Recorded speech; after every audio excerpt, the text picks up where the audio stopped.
जय श्री कृष्ण। वृश्चिक राशि और वृश्चिक लग्न, बड़ा महत्वपूर्ण समय चल रहा है आपके लिए। गुरु आपके भाग्य में चल रहे हैं, बहुत अच्छा साइन है, आपको मान सम्मान प्रतिष्ठा दे रहे हैं। सूर्य के साथ बैठ करके कॉर्पोरेट और गवर्नमेंट सेक्टर का कॉम्बिनेशन बनाते हैं। जो लोग कॉर्पोरेट की जॉब में है, गवर्नमेंट की जॉब में, उनके लिए बहुत फायदेमंद है, या जो लोग कॉर्पोरेट या गवर्नमेंट सेक्टर से बिजनेस करते हैं उनके लिए बहुत फायदेमंद कॉम्बिनेशन है। इस क्षेत्र में मान सम्मान मिल रहा है, प्रतिष्ठा मिल रही है, बहुत अच्छा साइन आ रहा है। मंगल जो है आपके लग्न पे दृष्ट है, थोड़ा सा आपको मजबूत बना रहे हैं, कॉन्फिडेंस दे रहे हैं, आपको डेडिकेटेड डिटरमाइंड बना रहे हैं। लेकिन देखो, ध्यान रखें, ईगोस्टिक नहीं होना है। मंगल केंद्र पे दृष्ट होके थोड़ा ईगोस्टिक भी बना देते हैं, थोड़ा केयरफुल रहने की जरूरत है। अपना ही नक्षत्र है मंगल का, एनर्जाइज ज्यादा नहीं होना है, एक्सेसिव एनर्जी नहीं आनी है, क्योंकि मंगल की दृष्टि सेकंड हाउस पर भी है। बोलने पे कंट्रोल रखना है, आपकी एनर्जी का ऐसा ना हो गलत बात निकलवा दे आपके मुंह से, तो बात खराब हो सकती है। सेकंड हाउस जो है धनु राशि का है, जिसके ऊपर केतु दृष्ट है, मंगल दृष्ट है, बुध दृष्ट है और शनि भी दृष्ट है। ये कॉम्बिनेशन चंद्रमा को थोड़ा स्ट्रेस में ला रहा है। चंद्रमा आपका भाग्य का कारक है और इसका यहाँ पर गुरु के साथ एक रिलेशनशिप बन रहा है, और गुरु आपके पंचम भाव के लॉर्ड हो गए। तो ये जो कॉम्बिनेशन बन रहा है, वैसे तो बहुत अच्छा कॉम्बिनेशन, लेकिन चंद्रमा स्ट्रेस में है। गुरु को इन्होंने एनर्जाइज कर दिया, एक्टिवेट कर दिया, तो धन की कारक नहीं है, इसमें कोई दो राय नहीं। पैसा भी आपके पास आ रहा है इस समय में, और लेकिन आप थोड़ा वर्कलोड या वर्क स्ट्रेस से भी थोड़े परेशान हो सकते हैं, तो थोड़ा इस चीज का ध्यान रखने की जरूरत है।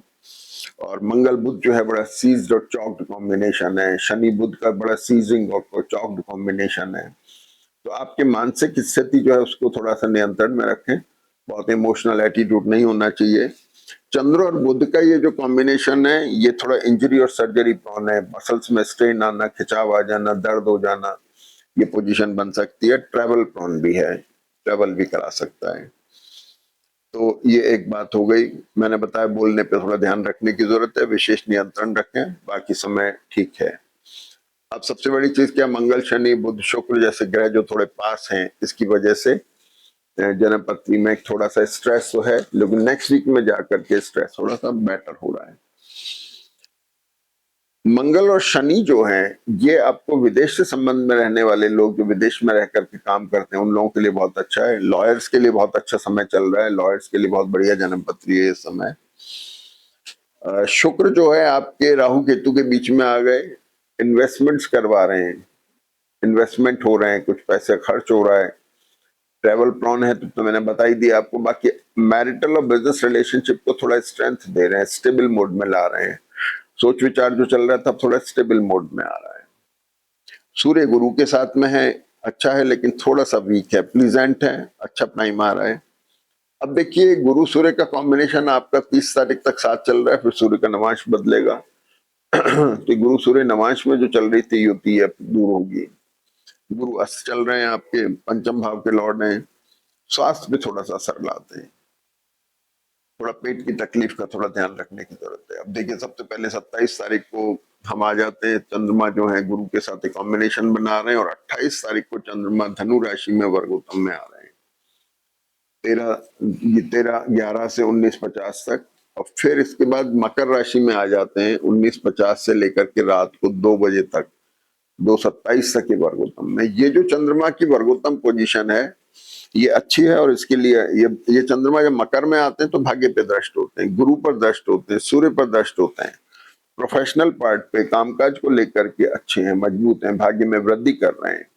तो ये जो वर्गोत्तम का चंद्रमा है, दिन में 13 बजे से लेकर रात को 2 बजे तक, इसे आप यूज कर सकते हैं अच्छी बिजनेस मीटिंग्स में, अच्छे बिजनेस टाइप्स में।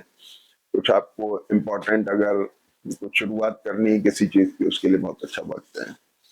फिर इसके बाद हम आ जाते हैं 29 तारीख को, शुक्र जो है उत्तर फाल्गुनी नक्षत्र में आ रहे हैं, जो सूर्य का नक्षत्र है।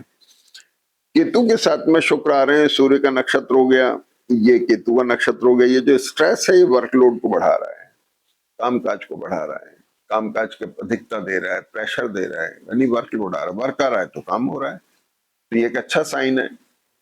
तो इस चीज का ये एक चीज है। मंगल की दृष्टि भी केतु के ऊपर है, मंगल वृक्ष नक्षत्र में है, शुक्र सूर्य के नक्षत्र में। एग्रेशन आ रहा है, यानी काम ज्यादा आ रहा है, काम की अधिकता है यहाँ पर। अब देखिए, 29 तारीख को भी शुक्र धनु नवांश में भी आ जाते हैं, तो 7th लॉर्ड और 12th लॉर्ड शुक्र धनु नवांश में आ गए। स्पाउस की हेल्थ या आपकी हेल्थ में स्पेशली शुगर पेशेंट्स को ध्यान रखने की जरूरत है। शुगर पेशेंट्स के लिए टाइम थोड़ा सेंसिटिव होता है, ऊपर नीचे शुगर उतार चढ़ाव आ सकते हैं। इसके बाद में बुध वृषभ नवांश में आ रहे हैं 29 जुलाई से लेकर के 2 अगस्त तक। बुध आपके अष्टमेश है, एपेटाइट का ध्यान रखना है, फाइबर रिच डाइट लें, डाइजेशन के ऊपर फर्क आ सकता है थोड़ा सा। इसके बाद में शुक्र जो है 1 तारीख को कन्या राशि में आ जाते हैं। शुक्र यहाँ से राशि बदल रहे हैं और कन्या राशि में आ गए, शनि से दृष्ट हो गए। नीच नवांश में शुक्र आ गए, नीच राशि है, लेकिन कभी कभी नवांश अच्छा हो जाता है तो ये क्या नाम से नीच भंग योग बन जाता है। उसको मैं बताऊंगा अभी कि किस तरह से नीच भंग योग बनता है इसका। शनि से दृष्ट है यहाँ पर, शनि एक्सप्लोरिंग है, शनि आपका 3rd और 4th लॉर्ड हो गया, शुक्र के साथ है। एसेट का लिक्विडेशन, ट्रैवल होना, ये इसमें चीजें आ रही हैं। स्पाउस को लेकर के भी एक थोड़े रिलेशनशिप में आ रहा है, यानी उसमें भी एक थोड़ा सा रिशफल दिखाई देगा।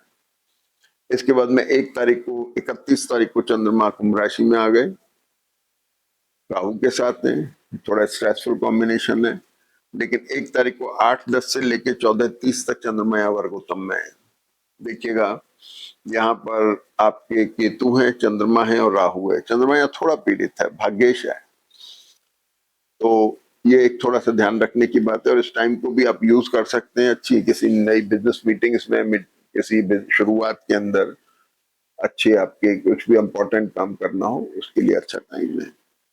2 तारीख को बुध वर्गोत्तम में आ रहे हैं। ये जो नीच भंग योग में बता रहा था, शुक्र बुध की राशि में और बुध यहाँ वर्गोत्तम में आते हैं, तो 2 तारीख से शुक्र का भी नीच का कैरेक्टर खत्म हो जाएगा, पॉजिटिव हो जाएगा, अच्छा साइन हो रहा है।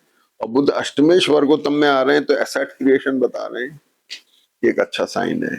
पेट की तकलीफ भी दूर होंगी, एपेटाइट ठीक होगा, स्वास्थ्य ठीक रहेगा, एक अच्छा साइन है। लेकिन बुध यहाँ एनर्जाइज्ड है, एसेट को लेके, ट्रैवल को लेके, उनको लेके कंसर्न दिखाई दे रही है। 2 तारीख को फिर रात में मंगल करीब 11:15 बजे अपनी राशि छोड़ते हैं और बुध के साथ में आ जाते हैं। मंगल यहाँ चल रहे थे पिछले महीने से, अब मंगल यहाँ शिफ्ट हो गए, बुध के साथ आ रहे हैं। अभी तो दूर दूर हैं दोनों, लेकिन जब ये पास आएंगे तो ध्यान रखने की जरूरत होगी।